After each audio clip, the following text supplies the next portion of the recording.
எங்கிருக்கிறான் ஹரி, எங்கிருக்கிறான் சொல்லடா.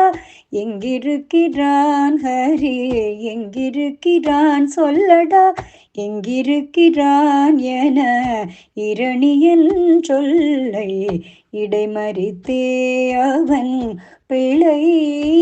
ஹரி எங்குமிருப்பான் தூணில் எங்குமிருப்பான் என இயம்பினதால் வந்த தொல்லை மீளவும் பொங்கு சினவும் பனது பூதவுடலும் தசை தின்றளந்த துந்தியோடு மணிக்குழலும் உதிரம் சிந்தவி நகம் கொண்டு கேறு நரசிங்கமான அவதாரணே சங்க சக்கரதாரணே உபகாரணே ஆதாரணே.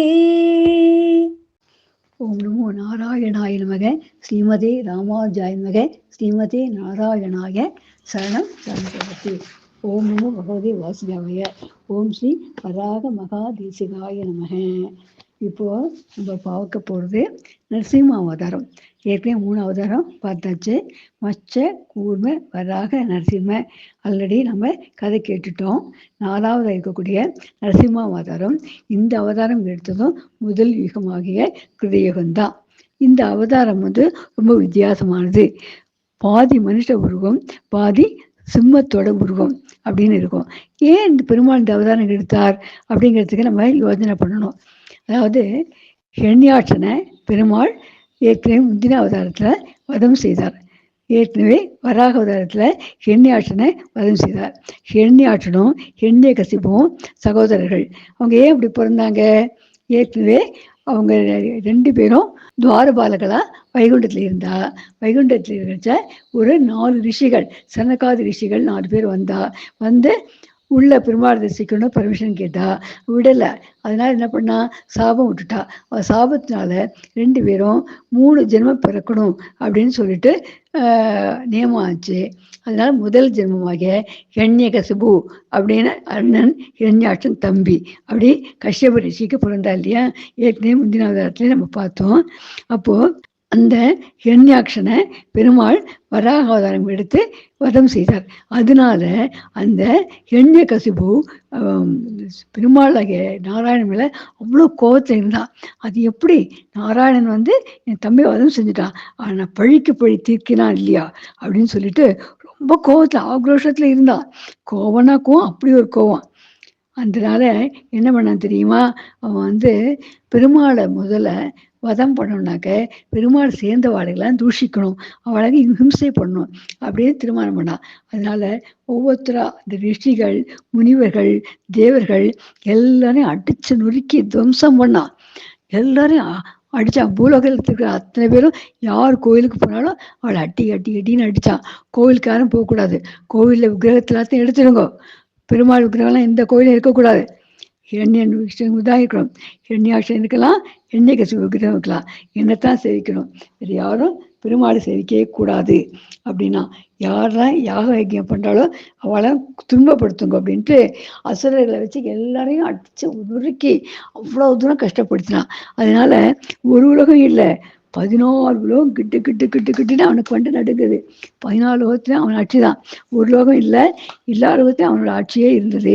அதனால அவ்வளோ தூரத்துக்கு அவன் எல்லாரையும் ரொம்ப கஷ்டப்படுத்தினான். அதனால இப்போ எல்லாரும் அவனுக்கு அடிமையாயிட்டான். யாரும் வாயை திறந்து பேச முடியல. அந்த அளவுக்கு அதை காட்டாலே பயப்படுறாப்புல ஆயிடுச்சு. தேவர்கள் வழி இல்லாம பிரம்மாட்ட கேட்கிறா, பிரம்மாவும் சேர்ந்து பெருமாட்டு முறையிடுறா. கடைசியில சரி நான் இதான் ஏற்பாடு பண்ண, கவலைப்படாதீங்கோ அப்படின்னு பெருமாள் சொல்லி அனுப்பிச்சிடுறார். அப்புறம் இவனுக்கு ஹிரண்யகசிபுக்கு இவாளெல்லாம் 14 லோகங்களையும் அடிமைப்படுத்தினோட திருப்திப்படலை.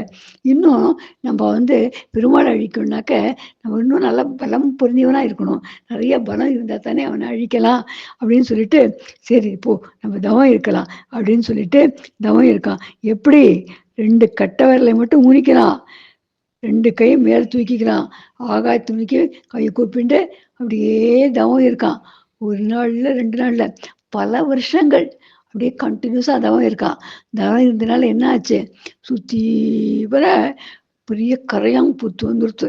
கரையான் புத்து பெரிய புத்து ஆகி அவன் உடம்புல இருக்கக்கூடிய சதை ரத்தம் எல்லாத்தையும் கடிச்சு கடிச்சு கரையான் ஃபுல்லாக அடிச்சு தின்னு விடு. அப்போ கூட அவன் கொஞ்சம் கூட அசையவே இல்லை. எத்தனையோ கிளைமேட் மாறிடுச்சு, மழை வெயில் பனி எல்லாம் வந்தால் கூட அவன் கொஞ்சம் கூட மாறவே இல்லை. அவன் மாட்டுக்கு தொடர்ந்து அந்த செய்யக்கூடிய தவத்தை செஞ்சுட்டே இருந்தான். அப்போ பார்த்தா இந்த புத்துல புதல் மண்டி போச்சு, நிறைய பாம்பு கூட கொடுத்துட வந்துடுச்சு. அந்த அளவுக்கு புத்து பெருசா போய் பாம்பு கொடுத்துட மாட்ட அளவுக்கு ஆயிடுச்சு. கடைசியில அவனுக்கு வந்து ரொம்ப ரொம்ப கஷ்டப்பட்டு லாங் பீரியடு தவம் இருந்துட்டான். கடைசியில பிரம்மா என்ன பண்றாரு, வரலாமா கொஞ்சமாக பார்த்தா தேவலோகமே தகிச்சு போயிடுச்சு. அவனோட உஷ்டம் தாங்காம, அவனோட தவத்தோட உக்ரம் தாங்காம தேவலோகம் எல்லாம் அப்படியே பற்றி எரியாப்புல உஷ்டம் தீஜ்வாலை வராப்புல ஆயிடுச்சு. அப்போ கடைசியில் பிரம்மா சரி அவனுக்கு என்னதான் கேட்போம் அப்படின்னு சொல்லிட்டு பூலோகத்துக்கு வரார். வந்து என்னப்பா உனக்கு என்னதான் வேணும், எதுக்காக இப்படி கடும் தவம் செய்கிற அப்படின்னு கேட்குறார். இல்லை எனக்கு சாகாமல் இருக்கணும், அதுக்கு ஒரு வரம் தாங்கும் அப்படின்றா. அப்படியா, சாகாமல் இருக்கிறதுக்கு ஒரு வரம் யாருக்கையும் கொடுக்க முடியாது. யார் பிறந்த உயிர்கள் எல்லாருமே ஒரு நாளைக்கு இல்லாட்ட ஒரு நாள் கட்டாயம் சாக வேண்டியவாதான். ஆனால் நீ வந்து எப்படி சாகணும் எப்போ சாகணும் நிர்ணயிக்கலாமே தவிர சாகாமல் இருக்கிறது முடியாது. நீ வேணா உனக்கு எப்படி சாகணுங்கிறத விட நிர்ணயிச்சிக்கோ அப்படிங்கிற. அப்படியா, என் சாவு யாரையும் நிர்ணயிக்கலாமா? சரி ரைட்டு. அப்போ கேட்குறேன், நான் பகலில் சாகக்கூடாது, ராத்திரியில் சாகக்கூடாது. பிரம்மா அதுக்கு சரி தந்தேன் அப்படின்ட்டாரு. அப்புறம் வீட்டுக்குள்ளே சாகக்கூடாது, வீட்டுக்கு வெளியில சாகக்கூடாது. சரி, அப்புறம் ஆகாயத்தையும் சாகக்கூடாது, பூமியிலையும் சாகக்கூடாது. தேவர்களும் என்னை கொல்லக்கூடாது, மனுஷர்களும் கொல்லக்கூடாது, மிருகங்களும் கொல்லக்கூடாது. எந்த ஆயுதத்தாலையும் எனக்கு சாகு வரக்கூடாது, எந்த ஆயுதத்தாலையும் நான் சாகக்கூடாது. மனுஷனால் செஞ்ச எந்த ஆயுதம் என்னை தாக்கக்கூடாது. உயிருள்ள எந்த பொருளாலும் நான் சாகக்கூடாது, உயிரற்ற பொருளாலும் சாகக்கூடாது. பாம்பு போன்ற விஷ ஜந்துக்களும் என்ன தீண்டக்கூடாது, அதனால நான் சாகக்கூடாது. கடைசியில் இதெல்லாம் நீ அனுசரித்து வரம் கொடு அப்படின்னு சொல்கிற மாட்டேன். சரிப்பா, கேட்குற வரம்லாம் நான் கொடுக்குறேன், நீ என்ன நினைக்கிறியோ அந்த மாதிரி வரம் கொடுத்தேன். நீ வந்து அப்போது உன்னோட இதை தவத்தை முடிச்சுக்கோ அப்படின்றார். சரின்ட்டு அவன் வந்து தன் தவத்தை முடிச்சுக்கிண்டு எப்போ பிரம்மா அவன் முழுமுள்ள பிரசன்னமானாரோ அவனுக்கு பழைய உடம்பு கிடச்சிருச்சு. ஆனால் வரமும் வாங்கிட்டுட்டா பழைய உடம்போட நாட்டுக்கு போகிறான். மறுபடியும் கொடுமை பண்ண ஆரம்பிக்கிறான், எல்லாரையும் அடி உத பின்னு நொறுக்கு அப்படின்ட்டு அந்த பழைய பந்தவே பாடிட்டு இருக்கான். அந்த சமயம் பார்த்தா அவனோட மனைவி அப்போ கையாதுன்னு பேர், அவனோட மனைவி கையாதுங்கிறவள் கர்ப்பவதி ஆகின்றா. கர்ப்பவதி ஆனோடனே அந்த சமயத்தில் இந்திரன் பார்த்தான், அடே இந்த அப்பாவோட கொடுமையை நமக்கு தாங்கலையே, பிள்ளை வந்தானாக்க அவன் அரசாட்சி ஆடினாக்க அவனோட கொடுமையை அழா தாங்கிறது, இதை கொன்று பண்ணும், அதனால அவளே கொன்று பண்ணலான்னு சொல்லிட்டு அவளுக்கு கொல்றதுக்காக வரான். யாரு, கையாது கொல்றதுக்காக இந்திரன் வரான். அப்போ பார்த்தா நாரதர், அடே இந்திரா, இந்த வரை ஒரு பெண், அவள் பெண்ணை கொல்லாத, ரெண்டாவது கர்ப்பஸ்ரீ, கர்ப்பவதியை கொல்லக்கூடாது, பெண்ணையும் கொல்லக்கூடாது, இந்த பாவத்துக்கு நீ ஆளாகாத அப்படின்னு சொல்லிடுறாரு. சொன்ன சரி அவன் கேட்டுட்டான். கையாது அவளை நான் பார்த்துக்கிறேன், நீ போ அப்படின்னு சொல்றாரு. உடனே இந்திரன் போயிடுறான். உடனே கையாதுவை அழைச்சிக்கிண்டு தன்னோட ஆசிரமத்துக்கு கூட்டின்னு போயிடுறார் நாரதர். கூட்டின்னு போய் தன்னுடைய வீணையை மீட்டி அவர் வந்து வேதங்கள் உபனிஷத்துக்கள் எல்லாத்தையும் சொல்றார். அந்த வயிற்றுல இருக்க குழந்தை எல்லாத்தையும் கேட்டுக்கிட்டே இருக்கு, எல்லாத்தையும் கேட்டுட்டே இருக்கு. தர்மங்கள் எல்லாம் உண்டு, அத்தனையும் இந்த குழந்தைக்கு உபதேசம் பண்ற. அதோட பெருமாளை பற்றி ஃபுல்லாக சொல்றார்.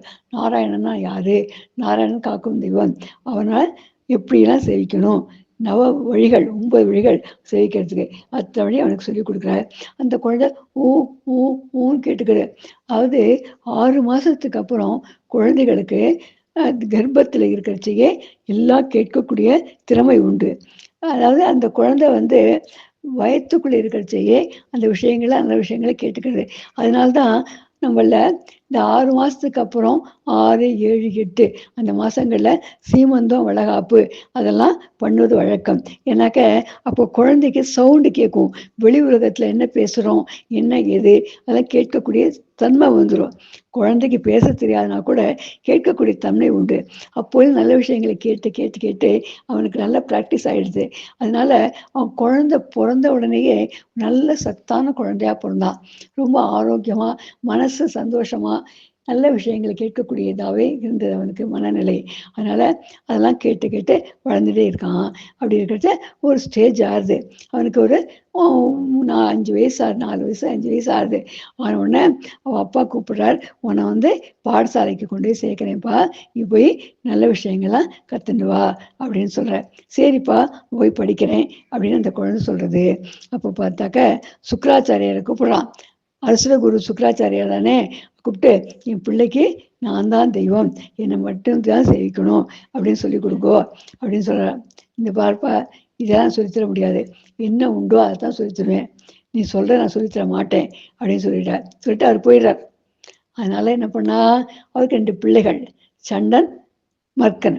அந்த 2 பிள்ளையும் கூப்பிட்டு, இந்த பாருங்க, நீங்கள் தான் என் பையனுக்கு பாடம் சொல்லி கொடுக்கணும். நான் சொல்லித்தர பாடத்தை மட்டும்தான் நீங்கள் சொல்லித்தரணும். நீங்களாக ஒரு சிலபஸ் வச்சு இந்த பாடத்தை சொல்லித்தரக்கூடாது. நான் சொல்லித்தரதான் பாடம், அதை மட்டும் தான் நீங்கள் நடத்தணும். அதை பற்றி மட்டும்தான் அவன் கேட்கணும். அதை பற்றி மட்டும் ஸ்மரணை செய்யணும். அதனால் நீங்கள் வந்து நான் சொல்லிக் கொடுக்குறத சொல்லி அனுசரிச்சுக்கிண்டு அவனுக்கு பாடம் சொல்லி கொடுத்தீங்கன்னா உங்களுக்கு நிறைய சம்பளம் உண்டு. இல்லையா உங்களுக்கு அடிதான் கிடைக்கும், உங்களுக்கு தண்டனை தான் உண்டு. என்ன சொல்றீள் அப்படின்னு கேட்குறான். இல்லை ராஜா, நீ என்ன சொல்லிடோ அப்படி கேட்டு நீ சொல்கிறத மட்டுமே சொல்லி கொடுக்குறேன், கவலையப்படாதீங்கோ அப்படின்னு அவருக்கு அக்செப்ட் பண்ணிட்டுறா. இந்த பிரகலாதனை கூப்பிட்டு, வாப்பா உன்னை பாடசாலையில் நான் பாடம் சொல்லித்தரோம் அப்படின்னு கூப்பிட்டுக்கிட்டு போகிறா. கூட்டிகிட்டு போய் இங்கே சொல்லு, ஓம் ஹிரண்யாய நமக சொல்லு, ஹிரண்ய கசிபூய நமக சொல்லு அப்படின்னு சொல்கிறா. அவன் ஓம் நமோ நாராயணாய நமக அப்படின்னு அவன் சொல்கிறான். 7 வாட்டி 7 பாடத்தை சொல்லித்தரார். அந்த பையன் அவன் பாடத்தையே சொல்லித்தரான். அப்புறம் என்ன நடந்தது அடுத்த எபிசோடில் பார்க்கலாம். நமஸ்காரம்.